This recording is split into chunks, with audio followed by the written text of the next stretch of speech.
안녕하세요. 비로컬 팟캐스트 사당 이야기입니다. 저는 비로컬 에디터 이치프입니다. 에디터 L입니다. 네, 지난번 사당 이야기 첫 번째 편에 이어서 오늘은 두 번째 시간인데요. 특별 게스트를 모셔봤습니다. 자기소개 부탁드립니다. 네, 현장입니다. 와, 드디어 새로운. 아니 근데 왜 내가 특별 게스트인 거예요? 네, 뭐 독자분들께 또 새로운 신선함을 주기 위해서. 근데 이 비로컬 팟캐스트 들으시는 분들은 맨날 제가 나오기 때문에 전혀 특별하지가 않은데 특별 게스트라고 그러니까 일단 사당동에서는 특별합니다. 네, 아마도 지금쯤이면은 청취하시면서 하나도 안 특별하잖아 막 이러고 있을 것 같은 그런. 네, 다음에는 더 특별한 게스트를 정말 모셔보도록 특별할 하겠습니다. 그래도 뭔가 특별하다니까 기분은 좋아요. 기분만. 기분이라도 좋으면 성공이네요. 네, 그래놓고 점심은 나보고 사라고 그럴 것 같은 분위기인데. 아시면 사시면 될 것 같습니다. 기대하겠습니다. 지난 시간에 저희가 이야기하려는 사당이 사당동이나 사당역처럼 어떤 행정구역이 아니라고 말씀을 드렸었어요. 저희가 다루려는 이 로컬을 행정구역상으로 봤을 때는 동작구 사당동, 관악구 남현동, 그리고 저희 뒤에어가 있는 서초구 방배동을 아우르는 지역이라고 말씀을 드렸었는데요. 이 수역에서 사당역으로 이어지는 지하철 노선을 따라서 이 구역이 나누어져 있잖아요. 그런데 저희는 이 지역들을 아울러서 사당이라고 말을 하고 있어요. 그래서 오늘은 왜 우리가 이 구역들을 모두 사당이라고 주장을 하느냐에 대해서 나눠볼까 합니다. 저에게 숙제를 주셔가지고 어제 새벽 3시 반까지 공부하다 왔는데요. 지금 파면 팔수록 여기는 되게 어려운 동네네요. 원래 알던 이야기가 많으셔가지고 저는 충분히 다 해주실 수 있을 줄 알았는데 파도 나오는 게 많던가요? 네, 우리나라 상고시대까지 네, 선사시대까지 거슬러 올라가는 선사시대. 그렇게 많이 거슬러 가야 하는군요. 네, 이 방배동 뒷산인 우면산 있잖아요. 거기에서 지성묘, 고인돌이 발견이 됐다고. 고인돌이 발견됐다는 거 이 이야기 하나만으로도 5,000년을 거슬러 올라가는 겁니다. 그렇군요. 네. 사람이 살던 동네였다. 근데 사람이 살던 동네였다 수준이 아니죠. 왜냐하면 이 지성묘는 조선시대의 능과 같은 곳이라서 권력자가 죽어서 묻힌 곳이 바로 지성묘가 세워지는 거거든요. 그렇다면은 상고시대, 역사 이전 선사시대에도 여기에 어느 정도 인구가 거주하고 있었고 그 인구 거주가 있었다라는 걸 증명하는 게 권력자, 지도자가 있었다라는 그 지성묘의 상징만으로도 알 수가 있다는 거죠. 그러면은 이곳 우리가 얘기하고 있는 서초동, 우면산 그 일대 어느 정도 광범위한 범위가 하나의 통치의 영역이 되어지지 않았을까 이렇게 볼 수 있다는 거죠. 이 역사를 거슬러 올라가면 올라갈수록 이야기할 거리들이 되게 많아지는 것 같은데 아쉽게도 그런 것들이 제대로 보존이 되지 않았다라고 볼 수 있는 것 같아요. 지성묘가 발견된 거 외에도 왜 우리가 그 서울에 대해서 지금 우리 수도 서울에 대해서 얘기를 하면서 2000년 전에 백제가 여기 위례성에 도읍을 쌓았다는 그런 이야기 하나를 가지고 서울이라는 곳이 2000년 된 수도 도읍지의 자리다라고 얘기를 하잖아요. 네. 근데 그 시대로 거슬러 올라갔을 때에도 그 유적이 발견이 됐나 봐요. 그래서 한성백제의 수도였던 위례성, 지금으로 따지면 송파구에서부터 하남시까지 그 영역을 당시 백제의 수도로 보고 있는데 그렇죠. 이곳 서초구와 이제 그 동작구 이 일대를 그 수도와 관련된 근교 농업을 하던 농촌 농업 지역이었다. 이렇게 보고 있대요. 근데 실제로 그 이 서초구 안쪽 우면산 어딘가에 백제 시대의 절터가 있다. 절이 있다. 이렇게 얘기를 하고 있습니다. 방배동의 이 이름 지명의 유래, 이름의 기원을 두고선 여러 가지 이야기가 오가고 있는데 그중에서 가장 재미있는 게 세종대왕은 다들 아시잖아요. 그렇죠. 근데 세종대왕이 적자가 아니라 셋째 아들이다. 이건 알고 계시죠. 그렇죠. 네. 첫 번째 왕이 한량이다. 왕의 제목은 있으나 한량이었다. 이렇게 얘기를 하고 둘째 형은 일찌감치 불가에 귀의했다. 이렇게 알고 있는데요.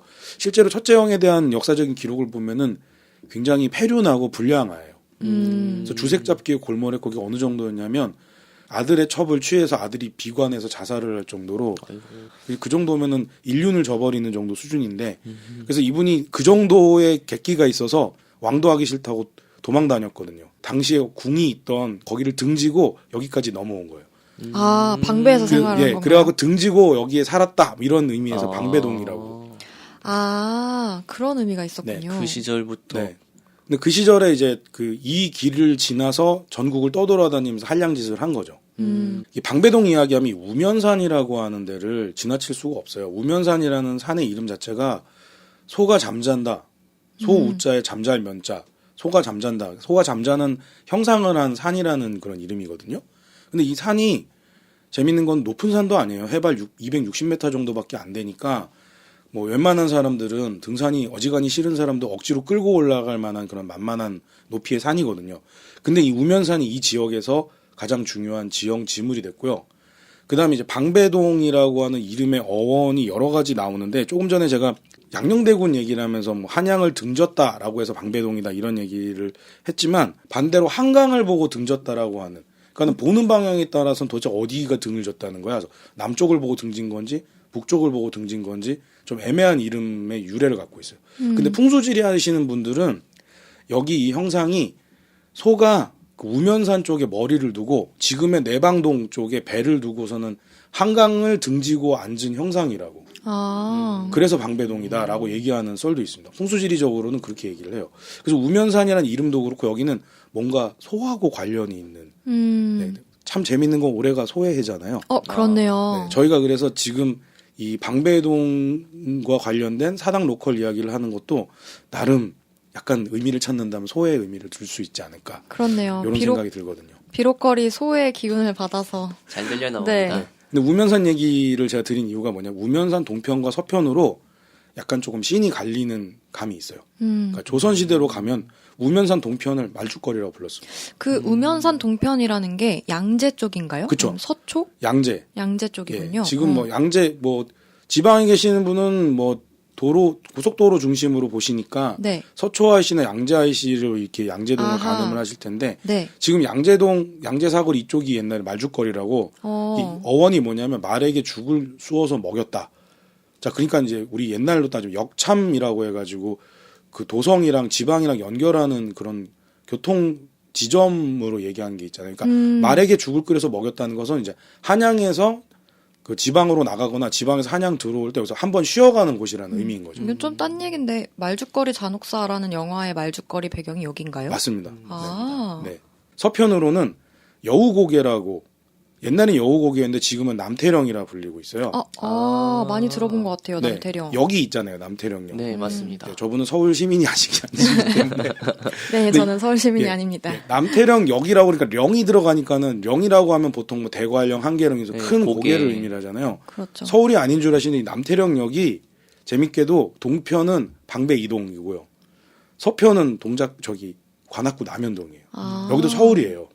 근데 이 남태령이 왜 남태령이 됐냐면 원래 여우고개였는데 정조대왕이 수원 화성을 축조하고 나서 행차를 하잖아요. 그때 여기를 지나가셨대요. 아하. 근데 거기 있는 관리에게 이 언덕 이름이 뭐냐라고 물었더니 즉석에서 남태령입니다. 남쪽에 있는 큰 언덕입니다. 이렇게 대답을 한 거예요. 근데 정조가 나중에 팩트 체크를 해보고 알았어. 야, 너 왜 나한테 거짓말해? 원래 여우고개라며. 그랬더니 임금님께서 가시는 길목을 여우고개라고 부를 수가 없어서 자기가 그렇게 거짓말했다고.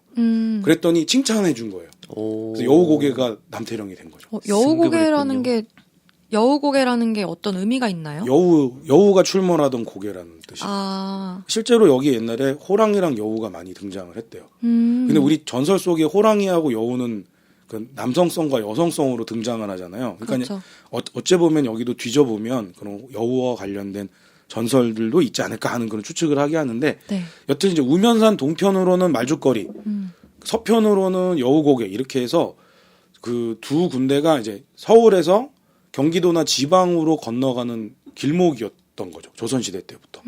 그래서 말죽거리를 거쳐서 삼남지방, 지금으로 따지면 충청, 그다음에 전라, 경상지방을 가는 길이었고 지금도 그 말죽거리를 지나가는 경부고속도로가 그런 삼남지방을 연결을 하고 있잖아요. 그러니까 지금의 고속도로와 똑같은 길이 조선시대에 있었다는 얘기고요. 그리고 지금 남태령은 지금 과천, 안양, 수원 쪽이 연결되는 지점이에요. 그리고 더 나아가서는 시흥시까지.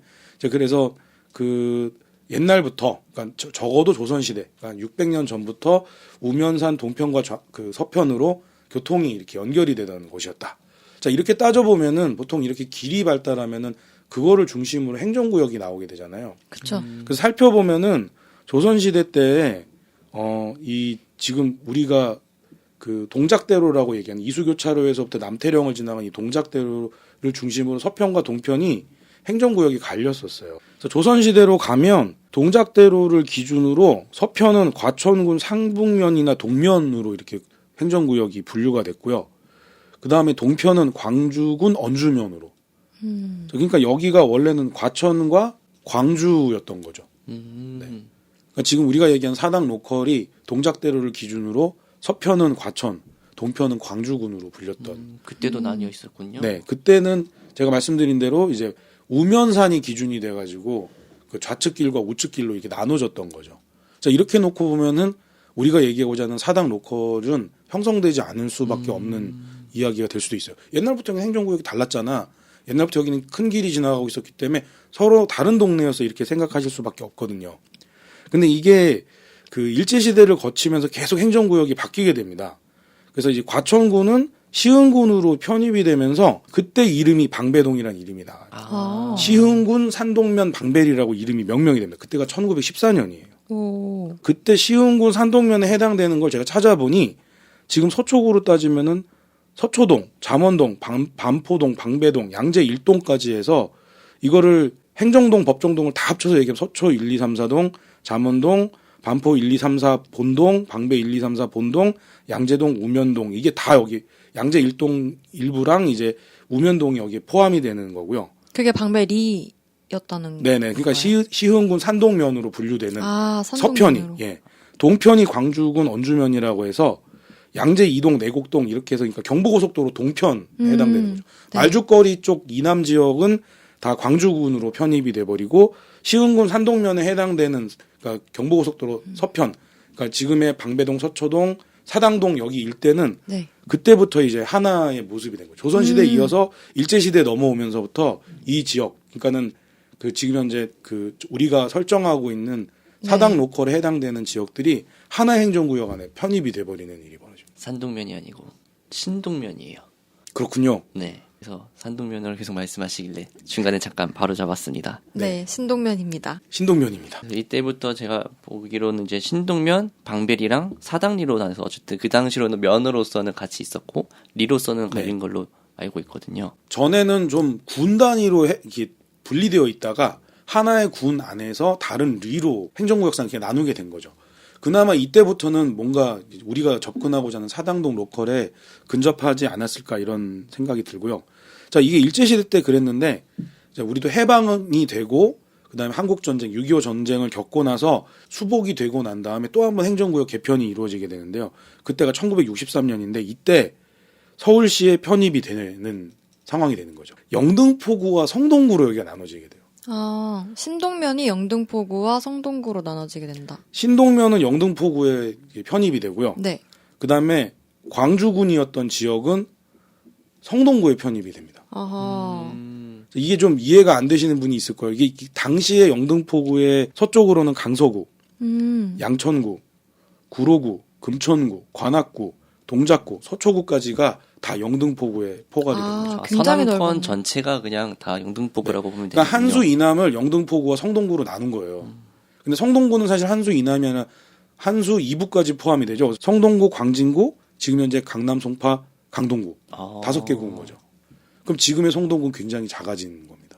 그렇군요. 네네. 1963년부터 영등포구로 이렇게 편입이 되면서 서초, 방배, 사당 이 구분이 이제 또 한 번 더 없어지고 없어지는 거. 하나의 로컬로 이제 형성이 될 수 있었던 시기가 이때였던 것 같아요.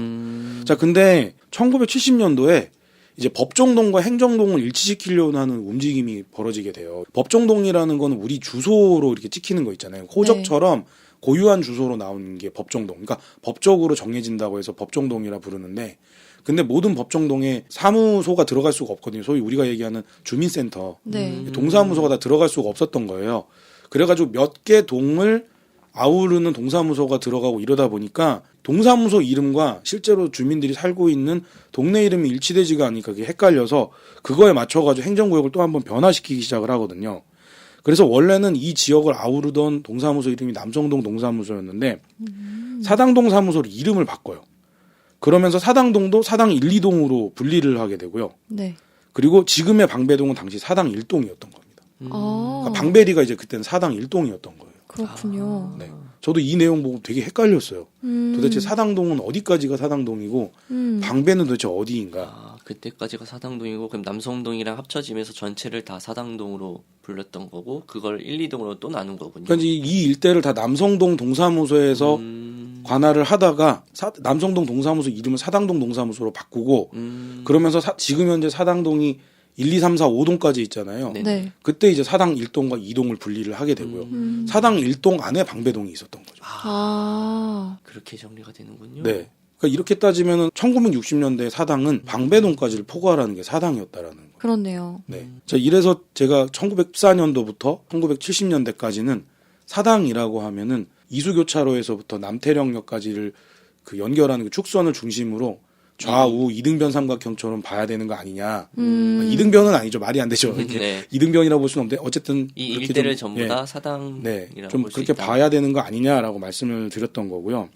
그거에 대한 부연 설명으로 드릴 수 있는 게 지금도 보면 지역적으로 그 동작구 내에서 사당동만 조금 동작구 내에서 소외되는 감이 있고요. 아. 서초구 내에서도 방배동이 소외되는 감이 있어요. 행정국이 자꾸 이게 바뀌면서 우리 동네 아니야, 우리 동네 아니야 그러는 정서가 형성이 된 것 같고요.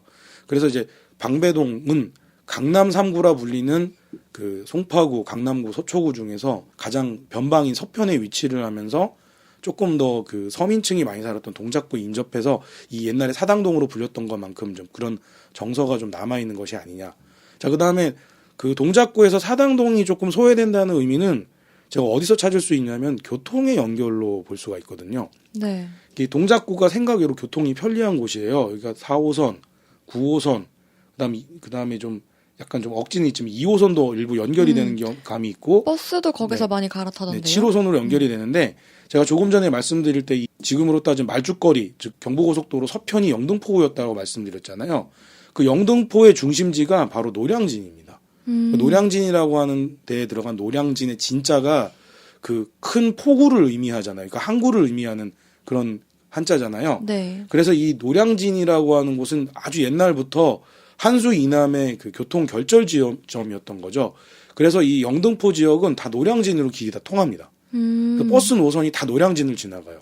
근데 유독 사당을 연결하는 버스 노선만 딱 한 개 노선밖에 남아 있지 않아요. 아. 그러니까 노량진에서 모든 그 서편의 교통이 끊어지고 거기서 하나의 노선만 사당동으로 넘어오는. 그러니까 이제 사당동이 거기서 변두리가 되는 거죠. 그렇네요. 제가 보면 지도를 놓고 보면 약간 이유가 있을 법도 한 게 현충원에서 그 바로 밑에 있는 서달산 그리고 관악산까지 이어지는 산맥이 있어요.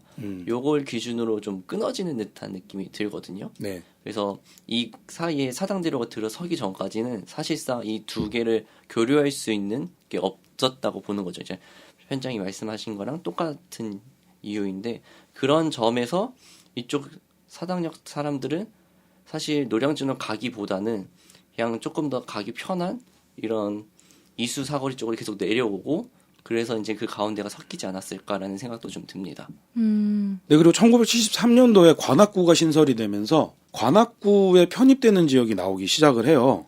영등포구에서 관악구가 분리가 되면서 여기 또 한 번 이제 그 행정구역이 전부 다 지형이 바뀌게 됩니다. 당시에 방배동까지는 관악구에 편입을 시키고요. 방배동 동편은 성동구에 남겨놓는 형태로 행정구역이 분할이 돼요. 그러니까 그때까지만 해도 강남구가 없던 시절입니다. 그럼 지금의 방배동까지는 그냥 관악구였군요. 관악구로 넣게 된 거죠. 이제 영등포구가 아니라 관악구가 된 거고요. 아, 예. 정말 그럼 많이 이때 바뀌었네요. 그럼 이때 진짜 하나의 지역이 된 거네요. 네. 근데 그게 오래 가질 못해요. 1975년에 강남구를 성동구에서 강남구를 분리를 하게 돼요. 성동구가 너무 넓으니까 한수 이북만 성동구로 남겨놓고 한수 이남을 강남구로 이제 분리를 하게 된 겁니다. 자, 그러면서 관악구 사당동에서 방배동을 정확하게 분리를 하고 방배동을 강남구에 편입을 시키게 돼요. 그럼 이때 그 75년에 사당대로를 기준으로 오른쪽으로 강남구 그쵸. 같이 편입을 시켜버리게 된 거죠. 그러면서 이때부터 이제 우리가 지금 생각하는 사당동과 사당역과 이수역을 기준으로 동편은 강남 3구고 서편은 아니다. 이런 인식이 이때부터 생기기 시작한 것 같아요. 어찌 보면 1914년부터 이 1975년도까지는 사당 로컬이라고 우리가 지금 가정하는 방배동과 사당동을 다 합친 이 삼각형 형태의 사당 로컬이 존재했을 거다라고 추정할 수 있게 만드는 이유가 바로 이런 점입니다. 그리고 지금 현재 행정구역인 서초구는 언제 생기냐면 1988년에 서초구가 강남구에서 분리가 되게 되거든요. 이제 그러면서 이제 서초구, 방배동이라고 하는 정체성이 그때부터 생기게 되는 거죠. 편장에 좀 빼놓으신 게 있는데 제가 알기로는 1980년도에 동작구가 신설이 돼요. 이때 동작구 신설이 되면서 이제 동작동이랑 사당동이 합쳐지는데 이때 동작동 일부, 그러니까 현재 반포본동이 원래는 동작동이었고요. 이 동작동이 사당동 들어가면서 이 일부분을 반포동으로 떼어주게 돼요. 그래서 이때 이제 강남구로 들어가게 되고 이 당시에 동시에 그 동작구가 설치가 되면서 그 밑에 남부순환도로가 있었거든요. 그 당시에도. 네. 그 밑으로는 그냥 관악구에 계속 남아서 남현동이 돼요. 그래서 현재 동작구와 관악구는 이제 사당역 기준으로 남부순환도를 기준으로 이렇게 나뉘어졌고요. 제가 조금 전까지만 해도 동작구 사당동과 서초구 방배동 얘기만 했는데 엘님께서는 남편에 있는 관악구 남현동 빼먹지 마라. 네. 이렇게 또 좀 이렇게 더 정리를 해주신 것 같습니다. 계속 행정구역 바뀌는 걸 얘기를 하면서 이제 살펴보다 보니까 서초구의 이름의 유래가 좀 석연치 않은 면이 좀 있어요. 지금 서초구는 좀 서리풀이라는 우리말에서 서초가 나온 건데 당시에 1987년 그때 이제 서초구 분구를 앞두고 지역 주민들 여론이 있었나 봐요. 여기를 뭐라고 불러야 되느냐. 근데 그때 당시에는 이 지역을 반포라고 불러야 된다라고 하는 여론이 있었나 봐요. 그 이유는 반포라고 하는 지명의 유래 때문에 그런 건데요. 반포를 한자로 풀면은 지금은 소반반자의 개포자에서 소반, 쟁반같이 생긴 물가 이런 뜻이거든요. 근데 쟁반 같다란 말이 나오게 된 이유가 원래는 더 옛날에 이곳 이름이 반자가 다른 한자로 반포였대요. 그러니까 설일 반자. 무슨 이 뜻이죠? 우리말로 설이다라는 말이 둥그렇게 포개어 감는다는, 둘른다, 빙 둘러 감는다는 의미인 건데 그럼 저 강을 빙 둘러서 이게 있어서 저런 느낌. 강들이 이곳을 빙 둘렀다라는 의미. 아. 그러니까 제가 우면산 얘기를 했잖아요. 우면산 네. 자락에서부터 샘이 이게 연결이 되면서 계속 물줄기가 있어 왔대요. 실제로 지금 디에어가 있는 곳 여기 앞에도 옛날에는 이 밑에 하천이 흘렀어요. 네, 그 하천을 복개도로죠. 덮어서 복개도로를 만들고 주차장을 만든 건데 그런 형태로 해서 한강을 둘러싸고 여러 하천들이 이 지역을 둘러싸고 있었나 봐요. 그래서 냇물들, 물이 빙 둘러싸고 있다는 의미에서 반포라는 이름이 형성이 됐던 거거든요. 그러니까 이곳의 지형에 대한 설명을 담고 있는 게 반포라고 하는 지명인 건데 근데 그와 동시에 여기에 옛날에 서리풀이 무성했다고 해서 이 동네 이름을 서리풀이 또 상초리 이렇게 불렀던 거예요. 그래서 제가 서리풀이 뭔가 해서 찾아봤어요. 어떻게 생겼어요? 그냥 풀에 서리가 내린 걸 서리풀이라고. 그래요? 아니 저는 이런. 무슨 풀 이름인 줄 알았더니 저도요. 네, 저도 무슨 풀 이름인 줄 열심히 찾아봤는데 그게 아니고 그러니까 풀에 서리가 내렸다 이런 건데 근데 이제 다른 데에는 찾아보니까 이 서리풀이라는 게 옛날 동네 이름이 서리풀이라는 걸 갖다 한자로 쓰니까 서리상자를 넣어서 상초리라고 이렇게 불렀다라고 하는 게 있는데 그 말이 와전된 건지 모르겠는데 상서롭지 않은 그런 풀이 났다고 해가지고 그래서 서리풀이다 이렇게 말하는 데가 있는데 저는 그건 좀 틀린 것 같아요. 왜냐하면 서리상자랑 상서롭다 할 때 상자랑 다른 한자거든요. 지역적인 것도 있었나 보네요. 그 당시에는 이제 이 지역에는 서리가 내릴 정도, 이게 온도차 때문에 서리가 맺히는 거잖아요, 풀에. 아마 강물이랑 그 산 사이에서 이제 오는 기상현상인 것 같은데 네. 근데 이 서리풀, 서초에 대한 다른 썰이 있는데 우면산 여러 골짜기 물이 이리저리 서리어 흘러서 그래서 설해마을에 유래가 생겼다. 그리고 이 설해마을의 물이 동작동에서 오는 물과 합류해서 한강으로 들어가기 때문에 물이 서리어 흐르는 벌판이다 해서 서리뻘. 그래서 서리뻘을 서리펄이. 그래서 서리풀이라는 말이 나왔다고 하는 썰도 있습니다. 실제로 보면은 반포동 쪽을 보시면 반포종합운동장 남편으로 반포천이 흘러서 한강으로 합류하고 있어요. 이런 것들이 오래된 하천들에 대한 자료를 제가 찾지를 못해서 잘 모르겠는데 이런 면에서 우리가 지금 얘기하는 서리풀, 서리마을, 설해마을 이런 것들도 하천과 관련이 있을 수 있다라는 얘기인 겁니다. 서울 주민이 아닌 사람으로서 궁금한 게 있는데요. 설해 마을이 서초구에 있는 네네네. 마을인가요? 맞습니다. 네. 근데 이 설해마을이 유명한 거 프랑스 사람들이 산다고 해서 아, 그래서 그렇습니까? 더 유명해졌. 네, 이름과는 유명한 이유가 다릅니다. 아, 네, 그래서 그 동네 그 공원 이름 중에 몽마르트 공원이 있어요. 그렇네요. 근데 뭐 쓸데없는 얘기지만 저희가 산책하기 좀 좋은 아, 공원입니다. 그래요? 네. 아, 한번 가야겠네요, 우리 네, 또. 지금 화면에 지도를 띄워놓고 저희끼리는 지도를 보고 있는데, 자, 지금 보시면 반포천에서 그 반포종합운동장 동남편에 있는 요 길이 설해마을 길입니다. 아하. 그렇대요. 일단은 저희가 지금 얘기하고자 하는 그 사당동 로컬하고는 좀 관련 없는 골목이긴 한데, 여튼 뭐 참고하시면 될 것 같고요. 자, 그래서 이게 서초동이라는 말과 반포라는 동네 이름이 어찌 보면은 옛날로 거슬러 올라가면 어원이 같을 수 있다. 자, 이렇게 얘기를 하고도 있죠. 제가 이렇게 얘기를 한 이유가 뭐냐면 보통 우리가 서초동으로 사람들이 생각하는 그런 큰 지역이 서초, 반포, 양재, 방배인데 왜 방배는 빠졌지? 방배의 의미가 담긴 내용이 서초구에 없다라는 거. 이런 게 좀 석연치 않다라는 거죠. 그래서 제가 서초구 이름이 석연치 않다. 이게 말씀을 드린 거고요. 서초구 안에서 방배는 소외되는 지역이 아니냐라는 데 좀 힘을 더 싣고 싶은 거죠. 그리고 관악구가 이제 성장하게 된 이야기들 배경에는 대한민국의 이촌양도 현상이 같이 따라오거든요. 조금 전에 행정구역 바뀌었다. 이 지역이 서울에 편입됐다라고 했던 때가 1964년에서 70년대 후반까지인데 여기가 행정구역이 계속 변천하잖아요. 그래서 뭐 동작구가 등장한 80년까지 경기도였다가 서울에 편입이 됐다가 영등포구였다가 관악구였다가 동작구였다가 강남구로 또 분리됐다가 뭐 이런 이야기들이 계속 나오고 있는데 이 지역이 이촌양도 현상에 의해서 지방 농촌에 있던 분들이 많이 올라왔던 지역이래요. 특히 관악구 같은 경우에는 호남에서 상경한 분들이 굉장히 많이 거주했던 지역입니다. 심지어 여기는 국회의원 선거를 할 때 호남 향후에 힘을 받지 않으면 표를 못 모은다는 얘기가 나올 정도거든요. 그 정도인가요? 그래서 관악구나 이제 요 근처를 길거리 가다 보면 무슨 이씨 무슨 회, 뭐 그쵸. 하, 전주 이런 이씨 것, 뭐 네, 이런 그런 정치인들이 회관들이 막 많더라고요. 그런 이유군요. 네. 우리 회사 주변에 무슨- 전주 콩나물국밥, 뭐 홍어회 이런 게 많은 것도 그런 영향이 있어서일까요? 네, 좀 썰이긴 하지만 아마 이게 관악구로 행정구역이 편입돼 있던 시절에 이촌양도 영상으로 지방에서 올라오신 분들이 많이 머물렀던 것이 아니냐. 그래서 그런 좀 호남 지역 특성이 있는 음식점도 있었던 것이 아니냐. 특히 이쪽 방배 이동에 저희가 있는 지역은 경찰서가 있었잖아요. 근데 관공서가 있다 보니 관공서 일을 보러 오시던 분들이 모일 곳이 필요했던 거고 그러다 보니 지역색 지방색이 있는 음식점도 형성이 된 것이 아니냐 이런 추측을 해볼 수 있는 거죠. 관악구에서 한때 이제 어르신 자서전 만드는 사업을 구가 주도해서 했었거든요. 아, 그렇군요. 여기 거기에 오랫동안 사셨던 분. 관악구는 사실 토박이라고 부르기가 되게 애매한 게 관악구라고 하는 지명이 생기기 전에 거기 살고 있어서 관악구 토박이가 되는 거예요. 그러니까 이촌양도 현상으로 일찍 상경해서 머무르셨던 어르신 중에는 관악구가 변화되어지는 과정이 자기 자서전 안에 담기는 경우가 있는데 이 관악구가 형성되고 변화 발전되어져 가는 게 일종의 도시의 나이테처럼 나오거든요.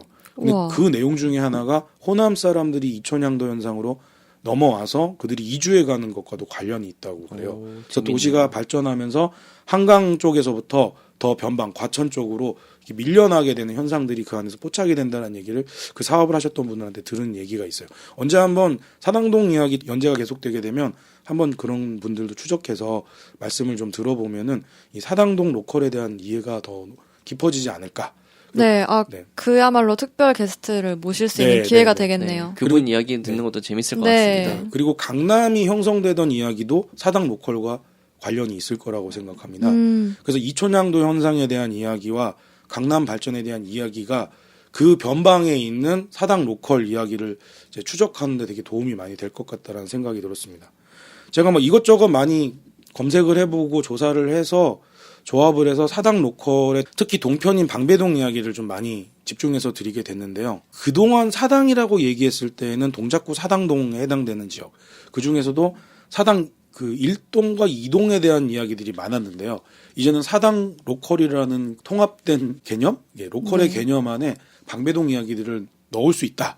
이런 좀 몰아가는 느낌은 들지만 그런 의미에서 오늘 제가 조사했던 내용들이 좀 도움이 되지 않을까 이런 생각이 듭니다. 작년에 서울시에서 네. 그 9월 달에 2030 서울 플랜이라는 것을 발표를 했어요. 네. 이때 이제 크게 강남 쪽, 그러니까 한강 이남을 서남 생활권, 동남 생활권으로 구분을 하고 그 가운데서 도심, 부도심 지역 중심으로 이렇게 좀 세부적으로 나눴어요. 근데 네. 그 가운데 보면 사당 이수가 이제 지역 중심에 들어가거든요. 근데 이 가운데서 방배동은 그 강남 생활권에 들어가지만 사실상 지역 생활권에는 사당 이수 생활권으로 들어가게 되어 있어요. 그래서 그런 점에서도 저희가 풀어가는 사당 이야기는 뭐 나쁘지 않을 것 같은 생각이 들기도 합니다. 오늘 이야기를 쭉 들어보니까 저희가 사당 탐방을 한다고 다 돌아다니고 있잖아요.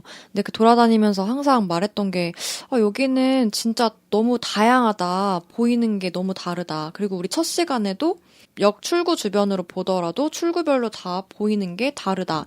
이런 이야기를 했었는데 오늘 쭉 이야기를 들어보니까 이런 역사적 배경도 한몫했을 것 같아요. 뭐 이렇게 행정구역이 들어갔다가 뭐 나뉘었다가 하나였다가 뭐 이렇게 됐던 이야기들이 이 안에 다양한 모습을 가질 수 있도록 만든 배경이 되는 것 같습니다. 앞서서 미처 이야기하지 못한 점이 있었는데요.